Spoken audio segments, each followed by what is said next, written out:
पवित्र श्रावण मासर प्रथम दिन में बोलबम भक्त माने व्रत धारण करने सह दंडा पूजा कार्यक्रम को भक्तिभावर सह पालन कर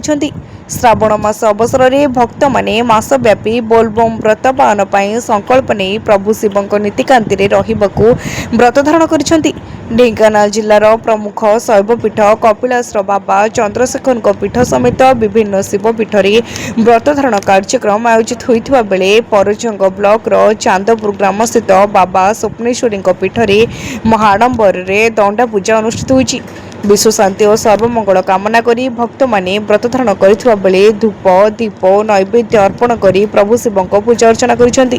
बोलबम ध्वनि रे समग्र परिवेश मुखरित हो उठुवा बेले श्रद्धा भक्ति और निष्ठार सह भक्त माने पवित्र श्रावण व्रतर शुभारंभ करछंती। श्रावण मासर बोलबम प्रथम आरंभ हो गलानी।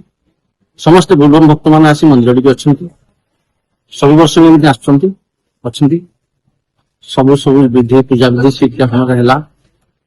पूजा विधि चली सुपरिवार समस्त अच्छे पूजा भक्त मैंने मुझे चाहूँ ईश्वर समस्त मंगल कर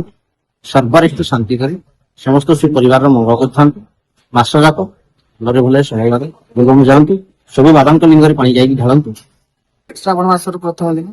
जमी आम नीतिकांति हो जाए दंडा पूजा कराई बाबा स्वप्न गाँव मंगल बोलबम व्रत धारी मास जाक बर्तमान पूजा अर्चना कर आज बाबा प्रथम दिन श्रावण मासर प्रथम दिन से बोलबम भक्त मैंने मिसिकी गोटे दंडा पूजा कराला गाँव में पूजा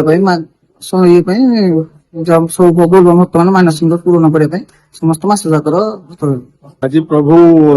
भोले बाबा आज श्रावण मासर प्रथम दिन जेहेतु पशु मासर प्रथम दिन आम बाबा आम ग्राम बाबा स्वप्नेश्वर पाखे आम व्रतधारी जो मैंने अच्छे समस्ते आसी बाबा दंडा पूजा कार्यक्रम आरंभ कलु नीतिकांति हिसाब से जहाँ जमी हवा कथा पूजक महाजक नहीं आम सब किसी शांति शृंखला कर आज व्रत संकल्प नेलु मसे पर्यंत श्रावण मास सरिया पर्यंत पूर्ण पर्यंत आमर पुणी पूर्णिमार ये बड़ आयोजन होची प्रभु आज जमी नीतिकांति जहाँ अच्छी भगवान पाखे आम मान जगतर कल्याण हम गाँव कल्याण हम समस्त कल्याण हम समस्त शांति रखी भगवान बाबा स्वप्नेश्वर माँ पार्वती से हिसाब से प्रभु पाखे निवेदन कलु। ढेंकानाल कामाख्या नगरु प्रकाश कुमार पात्र रिपोर्ट तीर्थक्षेत्र लाइव।